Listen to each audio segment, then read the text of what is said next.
మన ఖతర్నాక్ వార్తలు తయారుగున్నాయి. మరి అంతకంటే ముందుగాల హెడ్లైన్స్. అధికార పార్టీలందరూ పోయిర్రు మేడిగడ్డ, తొందరలోనే ఇడుస్తారట శ్వేతపత్రం తప్పకుండా. నల్గొండ సభల కేసీఆర్ వేసిండు పంచులు, కాంగ్రెస్ కు చూపిస్తాడట ఇక సుక్కలు. కారు దిగి కాంగ్రెస్ కు వస్తున్న కార్పొరేటర్లు, గ్రేటర్ల మారుతున్నాయి రాజకీయాలు. ఇక తెలంగాణలో రాజకీయాలు ఇప్పుడు మొత్తం నీళ్ల చుట్టే తిరుగుతున్నాయి. ఈ నీళ్ల రచ్చ ఇప్పుడు మేడిగడ్డకు అధికార పార్టీ పిలిపిస్తే ప్రతిపక్షం నల్గొండకు పిలిపించింది. అయితే అధికార పక్ష పిలుపు అందుకొని అసెంబ్లీ పక్కకు పెట్టి 4 బస్సులలో సీఎం రేవంత్ రెడ్డితో సహా కాంగ్రెస్ ఎమ్మెల్యేలు, ఎంఐఎం, సిపిఐ ఎమ్మెల్యేలు మేడిగడ్డకు పోయిర్రు. ఇంకా ముచ్చట్లన్నీ ఒకసారి అరుచుకుందాం పారి. ఇవాళ అసెంబ్లీలో రేవంత్ సార్ మాట్లాడుకుంటా ఇసుక కదిలితే ప్రాజెక్టు కుంగిందని బీఆర్ఎస్ ప్రభుత్వం చెప్పింది, ఇసుక మీద పేక మేడలు కట్టిర్రా అని సెటైర్ చేసిండు. కుంగిపోయిన ప్రాజెక్ట్ ను షాన్నాలు ఎవరు చూడకుండా చేసిర్రు. వాఘా బార్డర్ల లేని విధంగా ప్రాజెక్టుల కాడ పోలీసుల పహారా పెట్టిరని బీఆర్ఎస్ సర్కారు మీద మండిపడ్డాడు సారు. 35 కోట్ల రూపాయల అంచనాతోని స్టార్ట్ అయిన ప్రాజెక్ట్ ను 1,47,000 కోట్లకు పెంచిర్రు. తెలంగాణ ప్రజలు నీళ్ల కోసం నిప్పులు జరిగిర్రు. ఎజెండా లేకపోయినా స్పీకర్ నిర్ణయం మేరకు అసెంబ్లీలో ఏదైనా చర్చించొచ్చు అని అన్నాడు. 14 లక్షల ఎకరాల సాగు కోసం వైఎస్ఆర్ హయాంలో ప్రాణహిత చేవెళ్ల ప్రాజెక్టు చేపట్టిర్రు. గత ప్రభుత్వం మేడిగడ్డ, అన్నారం, సుందిళ్ల బ్యారేజీలు ఏర్పాటు చేసినాయి. మేడిగడ్డ ప్రాజెక్టు పిల్లర్లు కుంగిపోయినాయి. బ్యారేజీని ఎవరు చూడకుండా పోలీసులను కాపలా పెట్టిర్రు అని కౌంటర్ వేసిండు సారు. ఎమ్మెల్యేలకు అవగాహన కల్పించేందుకే ప్రాజెక్టును చూడనికే పోతున్నాము. హరీష్ రావు, కడియం శ్రీహరి వంటి అనుభవం ఉన్నోళ్ళు వచ్చి ప్రాజెక్టులను చూడాలి అని చెప్పిండు సారు. మేడిగడ్డ మీద సాగునీటి శాఖ మంత్రి ఉత్తమ్ కుమార్ రెడ్డి తొందరలోనే అసెంబ్లీలో శ్వేతపత్రం విడుదల చేస్తాడు అని చెప్పిన సారు ఇంకా మాట్లాడుకుంటా కల్వకుంట్ల చంద్రశేఖరరావు గారికి గత సాగునీటి పారుదల శాఖ మంత్రి, తర్వాత ఆర్థిక శాఖ మంత్రి మిత్రుడు హరీష్ రావు గారికి, పెద్దలు కడియం శ్రీహరి గారు కూడా గతంలో సాగునీటి పారుదల శాఖ మంత్రిగా చేసిన అనుభవజ్ఞులు. తెలంగాణ సమాజంలో వారి పట్ల గౌరవం ఉన్నది.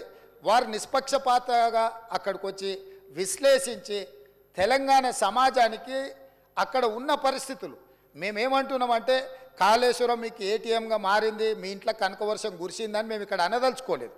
కాకపోతే అక్కడ ఏదైతే జరిగిందో జరిగిన వాస్తవాలను తెలంగాణ ప్రజలకు తెలుసుకునే హక్కు, అధికారం లేదా అని నేను అడుగుతున్నా. ఈరోజు మన అందరము గత 4-5 రోజుల నుంచి చెప్తానే ఉన్నాం, అందరం కలిసి వెళ్దామయ్యా ఒక మంచి వాతావరణంలో కలిసి మన అందరం మెలిసి అక్కడికి వెళ్ళి చూసి తప్పు జరిగిందా జరగలేదా, తప్పు జరిగితే తప్పు జరిగిందని నిర్ధారిస్తే తప్పుకు కారణం ఎవరు, దాన్ని నిర్ధారిస్తే దానికి విధించాల్సిన శిక్ష ఏంది, ఈ సభలో చర్చించుకొని ఈ సభ ద్వారా ఒక మంచి సాంప్రదాయానికి తెరదీద్దామనేదే మా ఆలోచన. ఇక అసెంబ్లీ ఓడిచినాక ముఖ్యమంత్రి అయినాక ఫస్ట్ టైం రేవంత్ సారు ప్రభుత్వ బుల్లెట్ ప్రూఫ్ బస్సులో ప్రయాణం చేసిండు. హైదరాబాద్కి వెళ్లి మేడిగడ్డ దాకా మంత్రులతో కలిసి బస్సులో పోయిండు. రాష్ట్ర ప్రభుత్వం అధికారికంగా సమకూర్చుకున్న బస్సుల గత ప్రభుత్వంలో అనేక టూర్లకు అప్పటి ముఖ్యమంత్రి హోదాల కేసీఆర్ సారు వాడుకున్నాడు. ఇప్పుడు మొదటిసారి రేవంత్ సారు ఆ బస్సు ఎక్కిండు. అధికారిక పర్యటనల భాగంగా ఈ నెల 2వ తారీఖు ఇంద్రవెల్లి పోయినా కూడా హెలికాప్టర్ నే వాడిండు సారు. ఇప్పుడు మేడిగడ్డ బ్యారేజీ డ్యామేజ్ ను చూడనీకే అన్ని పార్టీల ఎమ్మెల్యేలకు ఆహ్వానం పలికిండు సారు. బీజేపీ, బీఆర్ఎస్ ఎమ్మెల్యేలు, ఎమ్మెల్సీలు లేకపోయినా కాంగ్రెస్, సిపిఐ, మజ్లీస్ పార్టీలకు చెందిన ప్రజా ప్రతినిధులతోని కలిసి బస్సులనే మేడిగడ్డ వరకు పోయిండు సారు.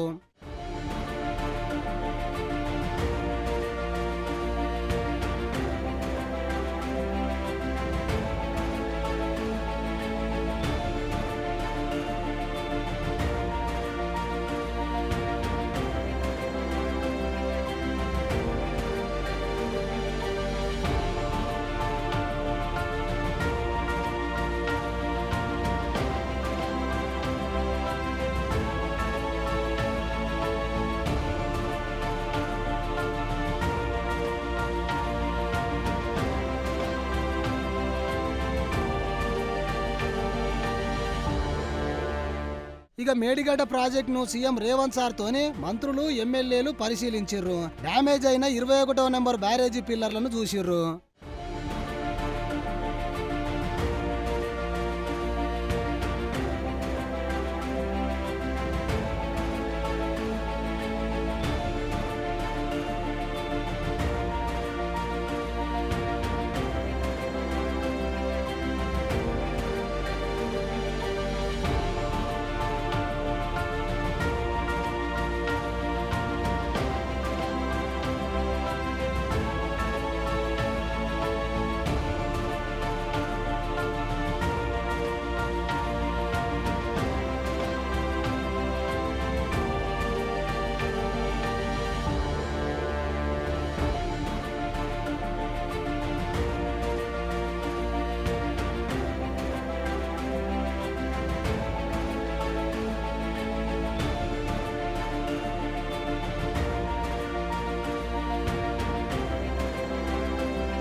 ఇక ఆడ పరిశీలించిన లీడర్లు అటెంక పవర్ పాయింట్ ప్రజెంటేషన్ ఏర్పాటు చేసిర్రు.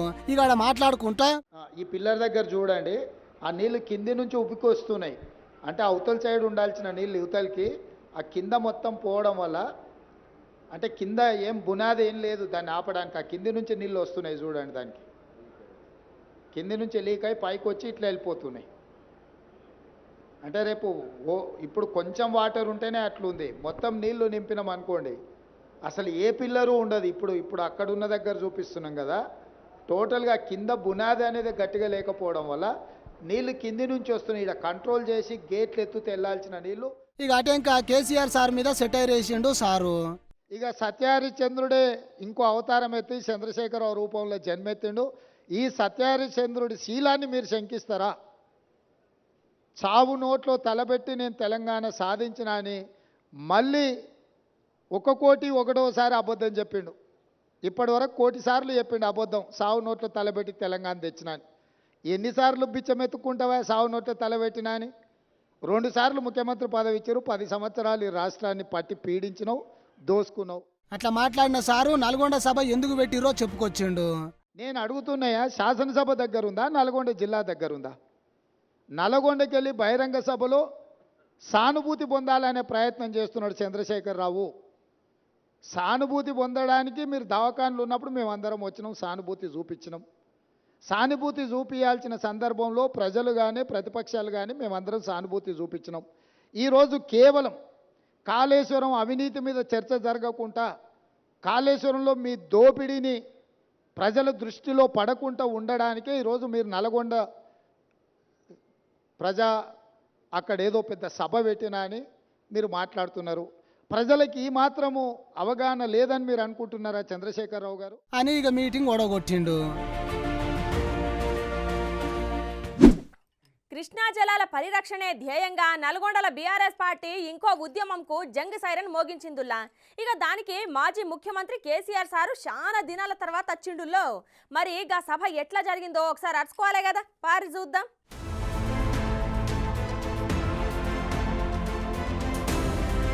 బీఆర్ఎస్ పార్టీ నల్లగొండలో పెట్టిన బహిరంగ సభకు తెలంగాణ భవన్ నుంచి ఆ పార్టీ ఎంపీలు, ఎమ్మెల్యేలు, ఎమ్మెల్సీలు, మాజీ ఎమ్మెల్యేలు, పార్టీ సీనియర్ నాయకులు అందరూ కలిసి గిట్ల బస్సు ఎక్కి పోయిర్రు. నల్గొండకు ఎంటర్ కాగానే బీఆర్ఎస్ నాయకులు ఉన్న బస్సు మీద ఎన్ఎస్యుఐ కార్యకర్తలు కోడిగుడ్లతో దాడి చేసిర్రు. నల్లా చొక్కాలతోని నిరసన తెలిపిన కార్యకర్తలు బీఆర్ఎస్ కేసీఆర్ గో బ్యాక్ అనుకుంటా నినాదాలు చేసిర్రు. ఇక పోలీసులు అడ్డుకొని ఆపితే అందరు నాయకులు మీటింగ్ దగ్గరికి పోయిర్రు.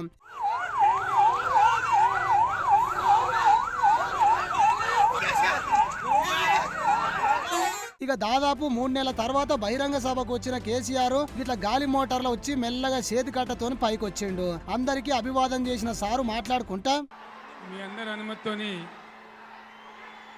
నేను కూర్చొనే మాట్లాడన్నా, పర్వాలేదు కదా? ఒక్క పిలుపుతో పులులలాగా కదిలి వచ్చినటువంటి నా అన్నాదమ్ములకు, అక్క చెల్లెలకు అందరికీ ఉద్యమాభివందనాలు. ఇక అందరినీ పర్మిషన్ అడిగిన సారు ఇట్లా మాట్లాడుకుంటా, ఇది రాజకీయ సభ కాదని ఉద్యమ సభ, పోరాట సభ అన్నాడు సారు. 5 జిల్లాల జీవన్మరణ సభ అని అన్నాడు. నీళ్లు లేకపోతే మన బతుకు లేదు. మన నీళ్లను కాజేయాలనుకుంటున్న వాళ్లకు ఈ సభ ఒక హెచ్చరిక. కృష్ణా జలాలు మన జీవన్మరణ సమస్య. కృష్ణా జలాలల్లా మన వాటాను మనం సాధించుకోవాలి. ఇది చావో రేవో తేల్చుకోవాల్సిన సమయం అని చెప్పుకొచ్చిండు. ఇక తర్వాత మాట్లాడుకుంటా, ఏం చేయాలి? ట్రిబ్యునల్ ముందర పోయి గట్టిగా వాదించి చరిత్ర మొత్తం చెప్పి, మన అవసరాలు చెప్పి, మన కరువు చెప్పి, మన బాధలు చెప్పి, ఇగో మా వాటా ఇంత రావాలి అని కొట్లాడాలి. అది మొగోడు చేయాల్సిన పని, ప్రజల మీద ప్రేమ ఉన్నోడు చేయాల్సిన పని. మీకేం కోపం వచ్చిందో, ఏం భ్రమల పడ్డారో, పాలిచ్చే బర్రెను ఆయన అమ్మేసి దున్నపోతుంది తెచ్చుకున్నారు. ఇక తర్వాత ఏం నడుతుందో 3వ నెల మీరు కండ్లారా చూస్తున్నారు. చిన్న చిన్న విషయాలు పర్వాలేదు, కానీ మన జీవితాలనే దెబ్బకొట్టేటువంటి కృష్ణా జలాలు కేఆర్ఎంబి అంటే కృష్ణా రివర్ మేనేజ్మెంట్ బోర్డుకు భద్రపల్లాగబోయి అప్పయిపోయినారు ఈ గవర్నమెంట్. ఇక తెలంగాణకు అన్యాయం జరిగితే చూసేది లేదు అని చెప్పిన సారు బడ్జెట్ గురించి ఇట్లా చెప్పిండు. ఎందుకంటే నాకు చేతనైనా కాకపోయినా నా కట్టె కాలే వరకు తెలంగాణకు అన్యాయం జరిగితే చివరి శ్వాస దాకా కూడా పులిలాగా లేచి కొట్లాడతా తప్ప పిల్లిలాగా ఉండను. ఎట్టి పరిస్థితులలో 600 ఏ విషయంలో కూడా తెలంగాణకు అన్యాయం జరగనివ్వను. కొట్లాడదాం.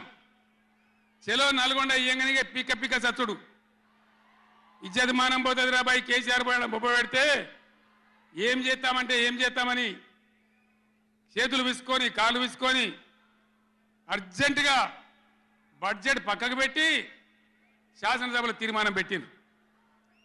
ఆ తీర్మానం కూడా చక్కగా లేదు. వాళ్ళ తెలివి సల్లారా. సాగునీళ్ళు తాగునీళ్ళు అని పెట్టినరు, కరెంటు ఉత్పత్తి పెట్టలేదు. మళ్ళీ దానిలో ఆ తీర్మానంలో కూడా అంత తెలివి తక్కువ తీర్మానం అది పెట్టి ఇక మామ అనిపించుకున్నారు. ఇక కరెంటు గురించి మాట్లాడుకుంటా కరెంటు తెచ్చినాం. ఒక 7-8 నెలల్లో కరెంటు బాగా చేసి ఏడాది అర్థం నుంచి 24 గంటల కరెంట్ ఇచ్చినాం రైతాంగానికి. మీరందరూ సంతోషంగా నడింట్లో పడుకొని పంటలు పండించారు. పాములు గర్వంగా తేలు గర్వంగా బాయిల కాడికి పోలే. కేసీఆర్ పోగానే కేసీఆర్ గవర్నమెంట్ పోగానే కట్కేసినట్టే బంద్ అవుతుంది ఆ కరెంటు. నేను 9 ఏళ్ళు ఇచ్చిన కరెంటు ఏం రోగమైంది? ఏం దానికి ఏమైనా మాయరోగం వచ్చిందా? యాడికి బాయే కరెంట్? ఎటు బాయే?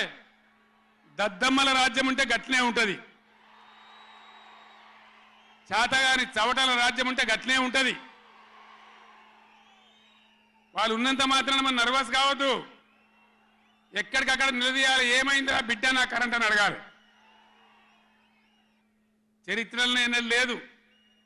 అసెంబ్లీలో తెచ్చి జనరేటర్ పెట్టి వీళ్ళ తెలివికి అసెంబ్లీలోనే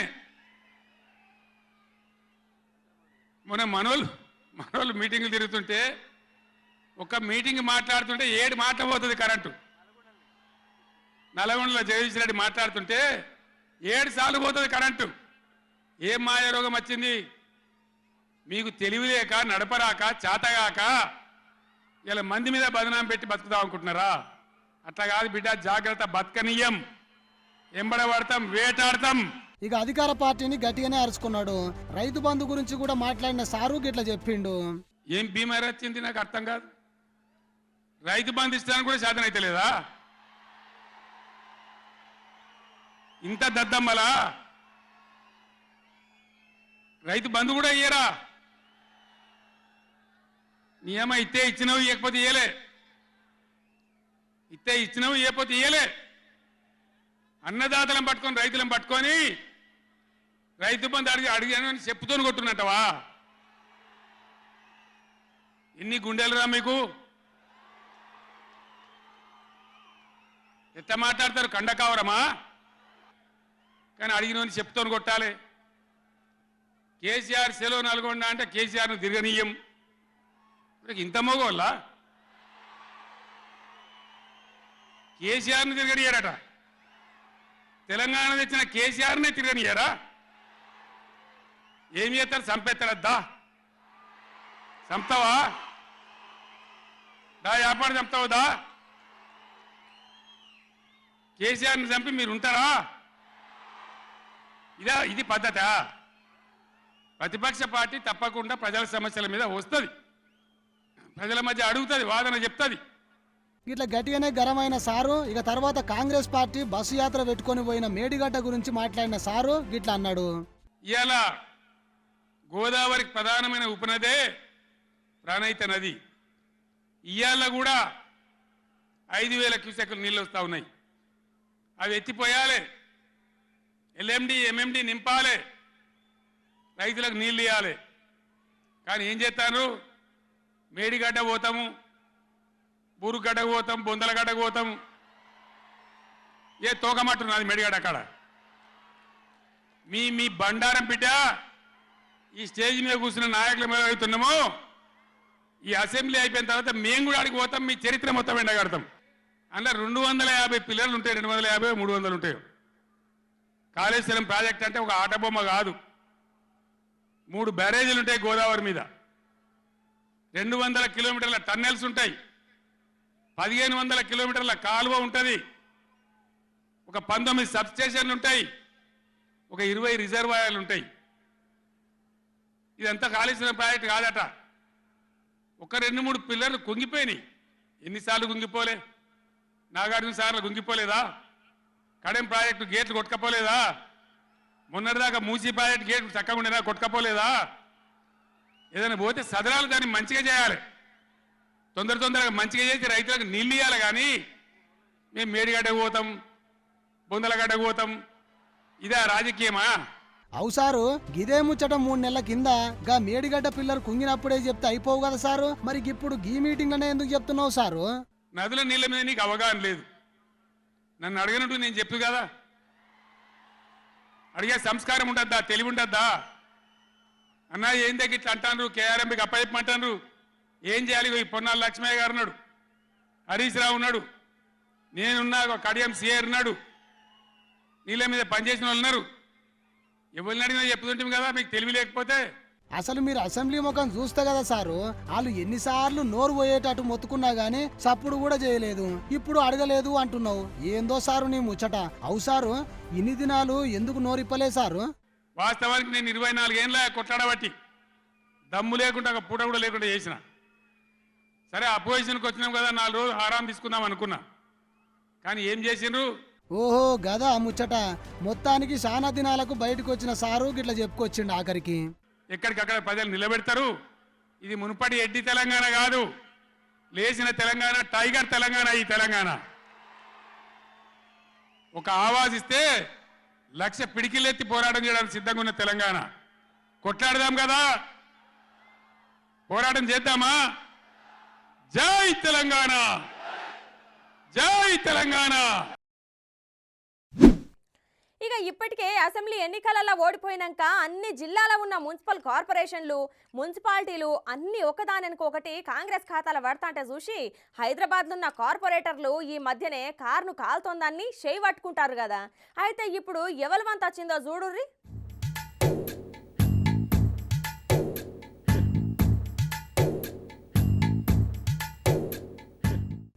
ఎక్కడిది? తెలంగాణలో బీఆర్ఎస్ అధికారాన్ని ఒడగొట్టుకున్నాక వరుస వెట్టి దెబ్బలు తాకుతున్నాయి అబ్బా ఈ పార్టీకి. అయితే మొన్న ఎన్నికలల్లా జిల్లాల సత్తా గట్టిగానే చూపెట్టి హైదరాబాద్ ను చేతులకు తీసుకోలేకపోయిన షెయి పార్టీ ఇప్పుడు గట్టిగానే నజరేసినట్టున్నది పోర్రి. ఇక దానికోసం కార్పొరేటర్లను టార్గెట్ చేసింది కాంగ్రెస్.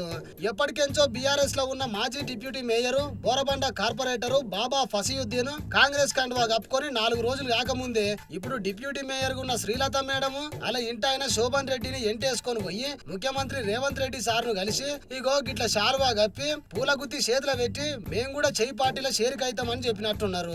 ఇక అధికారికంగా ఎప్పుడు కండువా కప్పుకుంటారో ఇంకా తెలియదు గానీ ఇక శ్రీలత మేడము వాళ్ళ ఇంటి ఆయన మాట్లాడుకుంటా కొన్ని వద్దులకెంచి కేసీఆర్ కేటీఆర్ మస్తు అవమానపరుస్తున్నారు, అసలు పట్టించుకుంటలేరు అని చెప్పుకుంటా ఒకటే బాధపడ్డారట. అయితే ఇక బీఆర్ఎస్ లో ఉన్న 2 ముఖ్య కార్పొరేటర్లు గిట్ల కాంగ్రెస్ పార్టీకి పోవుడు చూసి ఇన్ని దినాల సంధి పోదామా వద్దా అనుకుంటూ ఉన్న మిగిలిన కార్పొరేటర్లు ఇప్పుడు లైన్ కట్టే తట్టే ఉన్నారు అంటుర్రు ఈ ముచ్చట తెలిసిన కార్యకర్తలు.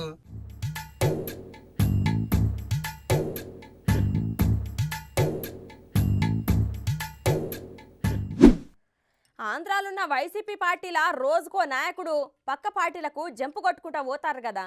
అయితే ఇప్పుడు ఏ నాయకుడు అలిగి పక్క పార్టీకి పోతాడో అని పరేషాన్లో ఉన్నారట గా పార్టీ పెబ్బ. అయితే అక్కడి నాయకులే కాదుల్లో, అక్కడి చదువుకునే పోరగాండ్లు సుతా గట్లనే మస్తు గుస్సాలో ఉన్నారబ్బా. గా పార్టీ లీడర్ల ఫోటోలు కనబడితేనే చూడుర్రి ఏం చేస్తుర్రో.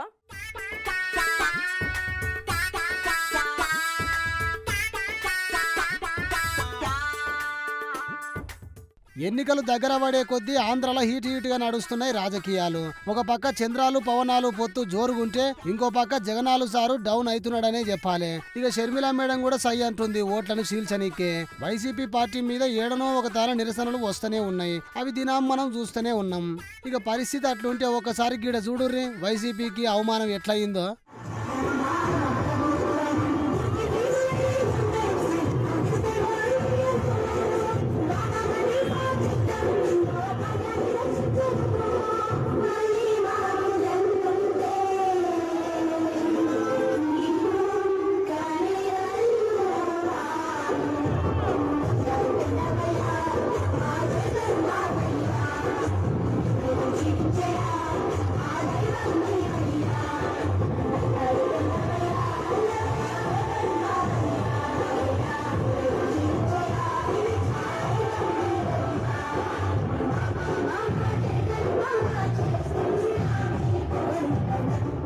గన్ల అవమానమే ఉన్నదిరా బాయ్. పిల్లలు జగనన్న మీద అభిమానంతోని ర్యాలీ తీస్తుంటే అంటారా. ఇక ఒకసారి ఈ వీడియో కూడా చూడుర్రి.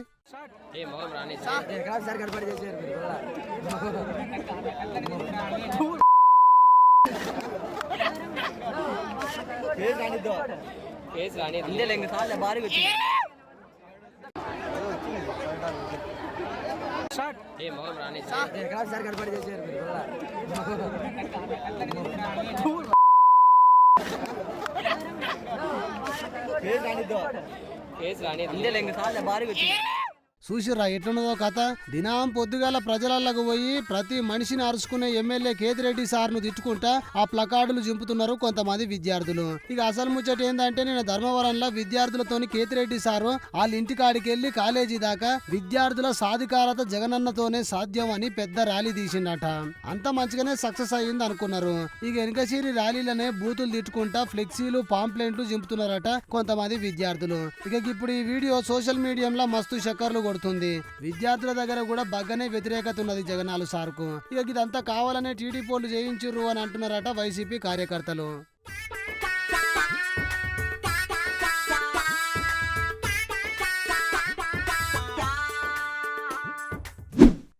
గవర్నమెంట్ ఆఫీసులల్లా ఏమన్నా పని కావాలంటే ముందు కావాల్సింది అన్ని పత్రాలు కాదుల్లో మన జేబు నిండుగుండాలి. మనం కొత్తగా జాగా కొన్నా ఇయ్యాల్సిందే, మన జాగా ఎవరికైనా అమ్మినా ఇయ్యాల్సిందే. గట్లనే ఇక్కడ అన్న అమ్మిన జాగను ధరణికెక్కియమని పోతే ఏమైందో చూడుర్రి.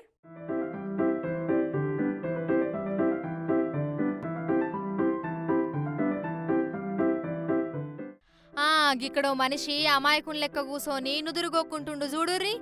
గీనే మేడ్చల్ జిల్లాలో ఉన్న షామీర్పేట తహసీల్దారు తోడేటి సత్యనారాయణ. కనబడ్డానికి శానా అమాయకంగా ఉన్న సారు భూమిని ధరణిలకెక్కియమని వచ్చిన ఆయన దగ్గర ఏకంగా 30 లక్షలు అడిగి అడ్డంగా గిట్ల ఏసీబీ వాళ్ళకు బుక్ అయిండు. ఇక అసలు ముచ్చట ఏందంటే నేను చెప్పుడు ఎందుకు, బాధితుడే చెప్తాండు ఈనుర్రి.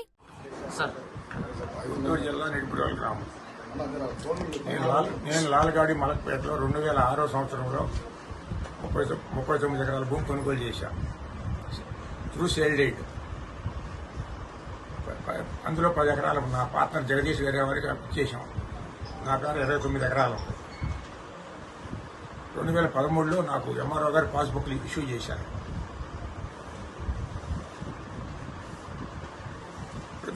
ధరణిలో ఎక్కించమని ఎంఆర్ఓ గారి దగ్గరికి 1 year బ్యాక్ వచ్చాను. నేను 10 లక్షలు అడిగారు. ముందు 10 లక్షలు ఇచ్చేసాం. సంవత్సరం బట్టి తిప్పుతున్నారు వారు. ఇదిగో రోజు రేపు, ఇదిగో రోజు రేపు అని. ఇంకా 30 లక్షలు డిమాండ్ చేశారు. 10 రోజుల నాడు ఇదిగోనని 20 లక్షల రూపాయలు చెక్ రాసి ఇచ్చాను అడ్వాన్స్గా. ఏదైనా పెట్టుకుని సెక్యూరిటీగా చేయండి, తక్కిన ఇస్తామని. దానికి చెక్ ఆయన జేబులో పెట్టుకున్నాడు. ఇంతవరకు స్పందన లేదు. వాళ్ళు మళ్ళీ 20 లక్షలు తెమ్మన్నారు. 10 లక్షలు తెచ్చాం. ఇన్నారు కదా ఈ అవినీతి తిమింగలం సత్యనారాయణ సారు భాగోతం. ఏడాది కిందనే 10 లక్షలు తీసుకున్నాడట. అయినా సరిపోక ఇయ్యాల సుత పైసలు దెమ్మంటే ఏడాది కింద గిట్లనే తీసుకుని తిప్పుకుంటానవని అనుకోని ఈసారి పైసలతోటి పాటు ఏసీబీ వాళ్ళని కూడా ఎంబటేసుకొచ్చిండు సారు. ఇక నాకు కాదు మా డ్రైవర్కి ఇమ్మని చెప్పి పంపితే అక్కడనే ఉన్న డ్రైవర్కు పైసలు ముట్ట చెప్తా అంటే చుట్టుముట్టిర్రట ఏసీబీ సార్లు. ఈరోజు షామీర్పేట తహసీల్దార్ ఆఫీస్లో ఒక ట్రాప్ చేయడం జరిగిందండి.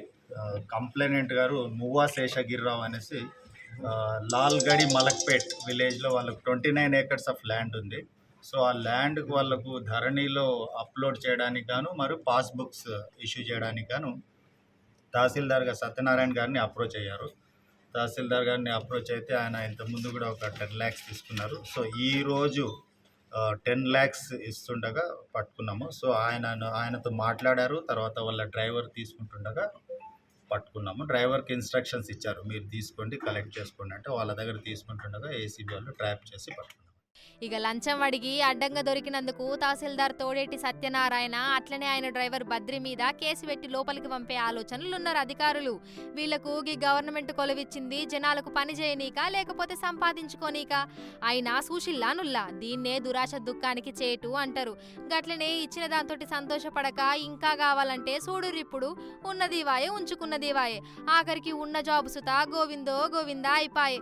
ఒక పక్క రోజుకో దిక్కున గీ అవినీతి బాగోతాలు బయటకు వస్తున్నా గానీ ఎవ్వరు కూడా మారతలేరంటే చూడుర్రి వీళ్ళ కథ ఎట్లున్నదో అని అనుకుంటున్నారు ఇంతకు ముందు వీళ్ళకి లంచాల ముట్ట చెప్పిన జనాలు.